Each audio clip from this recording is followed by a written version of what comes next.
What's up, you guys? Welcome back to another one. If you are new to the channel, I'm Gold Pony. I do new car, truck, SUV reviews on YouTube, and today we are in the new 2021 Toyota Corolla Hatchback, courtesy of Hanover Toyota in Hanover, PA. For more information on their inventory, please feel free to check out the link in the description box below. And so, of course, wanted to check this one out today, not only because of the absolute stellar reliability, as we have all come to know at this point, but this one is actually also available with a 6-speed manual transmission if you wanted to have some fun. There are actually several changes for the 2021 Corolla Hatchback as well. Not to mention, you also get 2 years or 25,000 miles of free maintenance actually on a new Corolla Hatchback now as well. All of these reasons definitely make me want to check this one out. So having said all of that, what do you guys say? Let's just go ahead and jump right into it. And as always, let's start with pricing. I'd say there will be a few different trim levels for the 2021 Corolla Hatchback. First one being the SE, starting at $21,390. SE Nightshade Edition for $22,465. And lastly, the XSE, starting at $24,340. And so, regardless of trim level that you go with, the power plant on this one is going to be the same.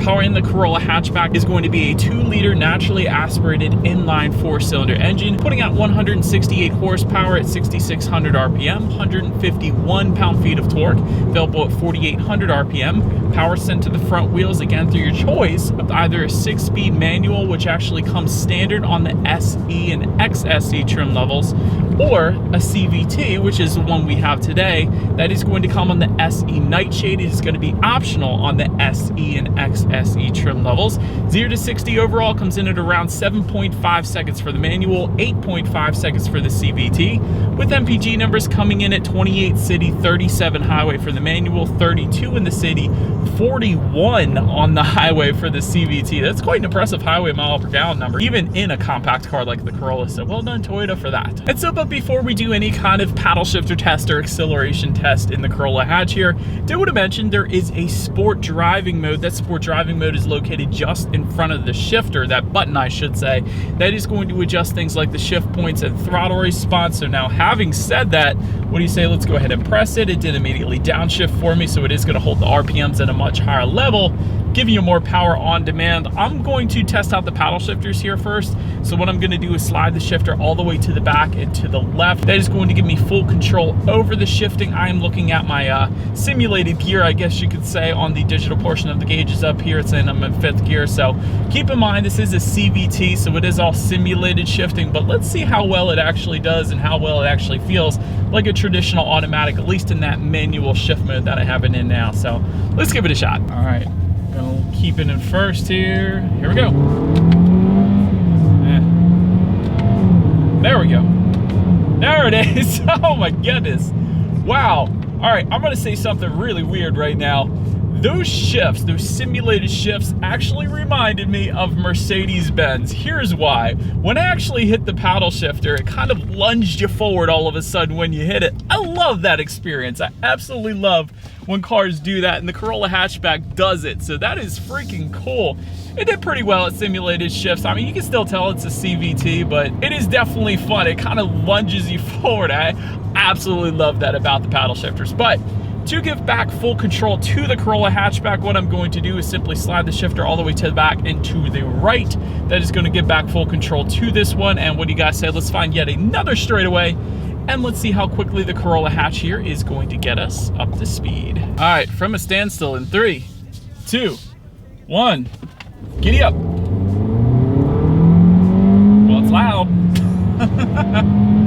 Yeah, you're not gonna have any issues emerging onto the highway. It actually did feel a bit quicker than 60 in 8.5 seconds. It's not bad, not the quickest thing in the world. It's definitely loud when you really get on the gas there, we'll say that. But anyways, it was fine. To go along with that acceleration, as always, braking is equally important. And so up front, you will find 11.5-inch ventilated front discs. In the back, 10.5-inch solid rear discs. As far as that 60 to 0 stopping distance goes, it's actually going to differ depending upon the transmission setup that you go with, believe it or not. For example, the manual transmission comes in at 131 feet from 60. CVT comes in at 120. That is a very substantial difference.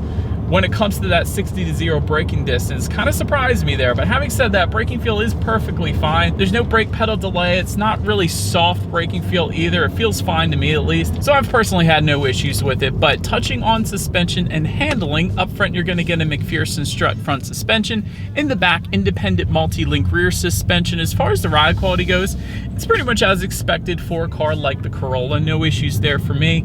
As far as the steering feel goes, it's actually really, really nice. Not quite as nice as a Mazda 3, but definitely a very nice feel to it. Wouldn't have minded a bit heavier of a steering feel. Maybe they can add a steering feel adjustment to that sport driving mode that they currently have. That would be pretty cool as well, but it's pretty much on par for the course there. As far as cabin noise goes, it's a little bit noisier, I will say that, especially when you get on the gas. That's actually not a bad thing for me. I love hearing the sound of the engine, but you can really hear the sound of the engine when you're hitting the gas in the Corolla Hatch, which for a lot of people buying this car isn't going to be a bad thing, so including myself. So anyways, that's perfectly fine in the end. Then touching on visibility, I can see perfectly fine out the back. And typically with smaller cars like the Corolla Hatch, you're not going to have any issues there anyways. But that about rounds out the performance segment of this review, you guys. Let's now go ahead and take a look at the exterior of this brand new 2021 Toyota Corolla Hatchback. All right, so here she is, you guys, the new 2021 Toyota Corolla Hatchback. Couple new changes for the 2021 model year, mainly just the colors. So as far as the colors go, there's actually two new colors for the 2021 Corolla Hatchback, and they will include magnetic gray metallic and windchill pearl. In case you guys were curious, this color you were looking at right now is super white, so it is not one of those new colors, but I wanted to mention that. Each available with a two-tone black roof, should mention that as well. Anyways, let's go ahead and start up front on the Corolla Hatchback here. LED headlights come standard across the board. Every single trim level will get them. Automatic feature also standard, meaning when it starts to get dark out at night, those headlights will turn on automatically for you there. So one less thing you have to worry about. LED daytime running lights also coming standard, along with automatic high beams as well. That is a definite cool feature you're going to love once you get used to it. Essentially, if you have your high beams on at night and there's a car coming in the opposite direction, it will automatically dim them down for you, so you don't have to worry about putting back on the low beams. And then when that car is gone, it will turn back on the high beams automatically, so essentially you never have to touch them. It is a pretty dang cool feature there. Integrated LED fog lights only for the XSE trim levels if you wanted that. Adaptive front lighting system, that is going to be optional for the XSE, and that is pretty cool too. Essentially what that is when you're going around a bend at night, the headlights are going to swivel based on the direction of your steering angle, better help illuminating what is around that bend. So that is definitely a very nice feature there as well. Then when it comes to that front grille, you will get dark gray front grille surrounds if you were to go with the SE or SE Nightshade, and then chrome front grille surrounds if you were to go with the XSE. And by the way, in case I haven't mentioned it yet to you guys, this is the SE Nightshade trim level that we do have here today.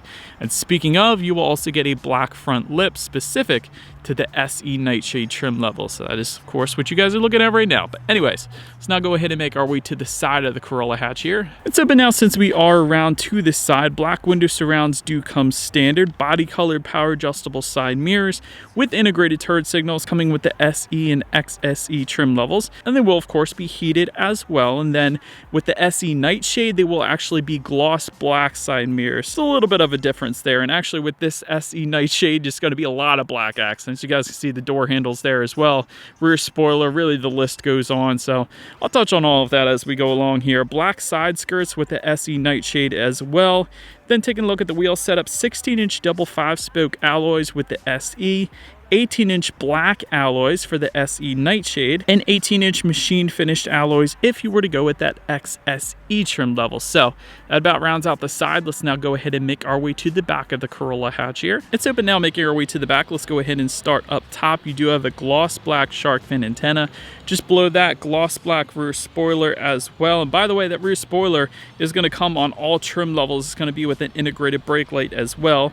Just below that, rear window wiper. Also pleasantly surprised, LED taillights coming standard on the Corolla Hatch as well.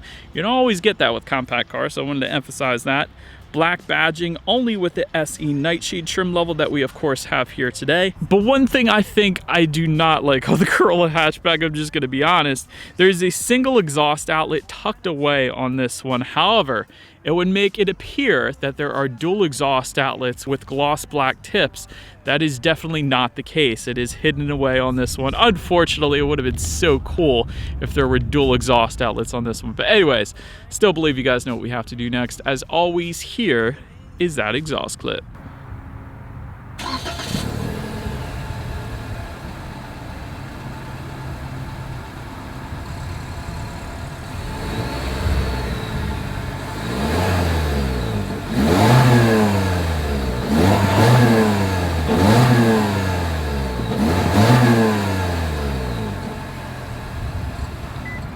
Alright, so now since we are around back of the Corolla hatch, when it comes to opening that rear hatch, there is a button on the actual hatch itself. That is how you're going to go ahead and open that one up. But once opened up, cargo capacity comes in at 17.8 cubic feet. If that was not enough space, there is a 60-40 split, meaning the rear seats do fold down for quite a bit of extra space then if you needed it. Then make our way to the rear legroom. That comes in at 29.9 inches. So for reference, I'm an even 6 feet tall. This is how much space I had in the back there. Definitely not the most space in the world, I will say that. For reference, again, my old Ford Mustang had 29 inches, so it's right around there. So not a whole lot of space for the rear passengers. So I did want to mention that, but nonetheless, there is a rear center armrest with cup holders, which was actually kind of nice to see back there.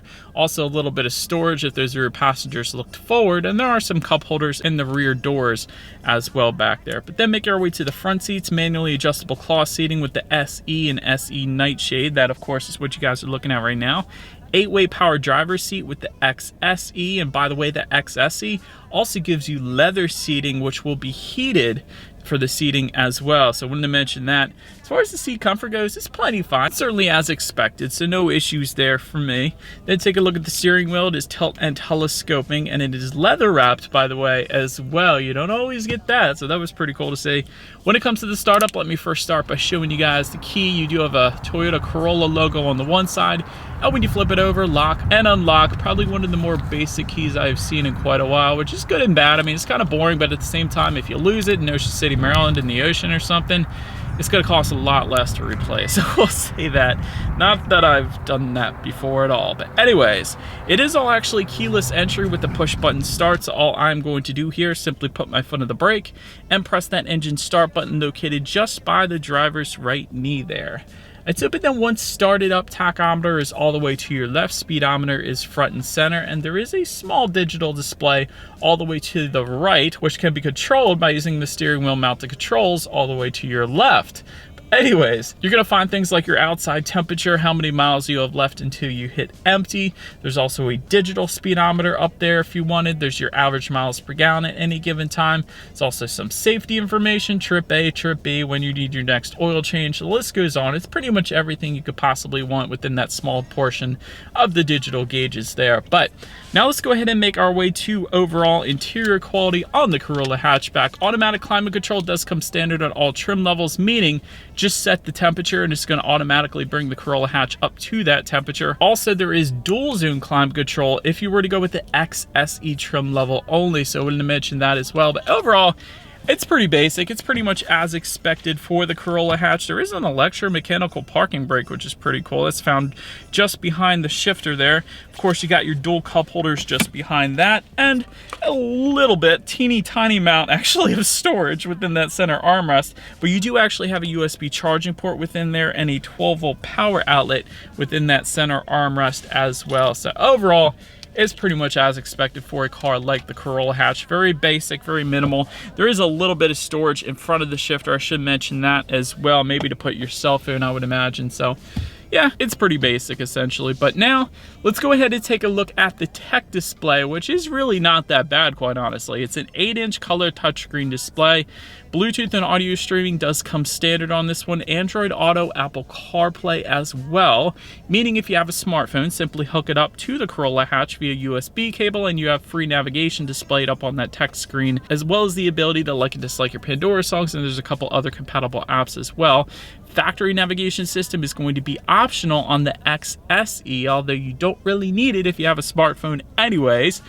But continuing on, you can of course adjust your radio settings up there as well. And by the way, when it comes to the sound systems, there are 2 of them that are going to come with the Corolla hatchback. One of them being a 6-speaker sound system coming with the SE and SE Nightshade. Then there is the 8-speaker JBL sound system coming with the XSE. But we do have that 6-speaker sound system, of course, here today. So what do you guys say? Let's go ahead and turn on the radio, see what we got playing today, and let's test out the clarity of this one. It's actually got plenty of loudness, so no issues there for me, but definitely not a whole lot of bass going on. It's pretty much as you would expect a 6-speaker sound system to be, but for the size of the Corolla hatch, it kind of works actually. It's not that bad because this is such a smaller vehicle, so really not all that bad. Of course, the JBL sound system is going to be better though. But last thing I wanted to mention to you guys on that tech display is when you do put this one in reverse, you will find a rear view camera coming standard across the board, letting you know who or what is behind you, which is always going to lead us into safety. And so first thing I wanted to mention when it comes to safety, the Corolla hatch actually is an IIHS top safety pick, which you don't always find with compact cars. So that's a pretty cool start right there. Front side curtain airbags do come standard. Driver's knee airbag as well. Passenger seat cushion airbag, you don't always get that either. And actually new for 2021, you also get rear seat side impact airbags. That's something that's usually like a, I don't know, a $300 option on BMWs. I know it's going to come standard on the Corolla hatch in the back. That is pretty cool. And again, that's a new feature for the 2021 Corolla hatch, so I like that.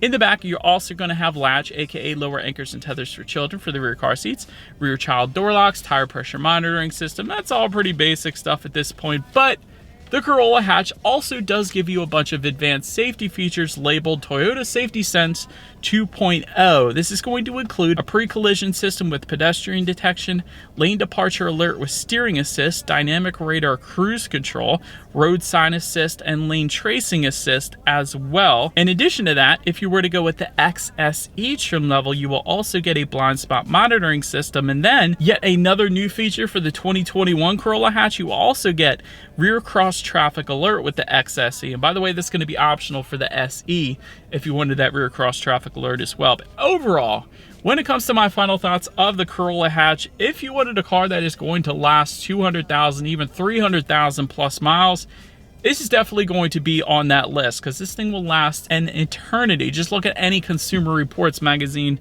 for that. But anyways, very impressive safety features, especially a lot of the new stuff for the 2021 Corolla hatch as well. It's priced very well. I love that this thing still offers a 6-speed manual transmission as well. That's wonderful. Rear legroom, of course, is not going to be as good as the sedan, let's say. So if you wanted a little bit more legroom, maybe go with the Corolla sedan as opposed to the Corolla hatchback. Also, an all-wheel drive option for this one would be really, really nice as well. I don't know, I feel like I always say that just because I live in Pennsylvania and I'm looking at snow right now, and we do get it quite often here. So all-wheel drive is something I look for personally. Also, the steering feel, if they could improve upon the steering feel a little bit better in a car, especially like the Corolla hatchback, it is a little bit more sporty in nature. Maybe have it be a little more responsive, a little heavier of a steering feel, kind of like the Honda Civic and kind of like the Mazda 3, which would be the best one in this particular class, in my opinion at least. But anyways, that is about it for this one, you guys. Thank you so much for watching. Let me know what you think of the Corolla hatchback in the comments section below. Feel free to follow me on social media at the bottom of the screen there if you wanted to see what's coming next on the channel. Be sure to hit the subscribe and the bell notification button if you're into new car reviews. That is what we do here on this channel after all. Do appreciate you guys watching more than you know, and I will see you guys all in the next video. Stay gold.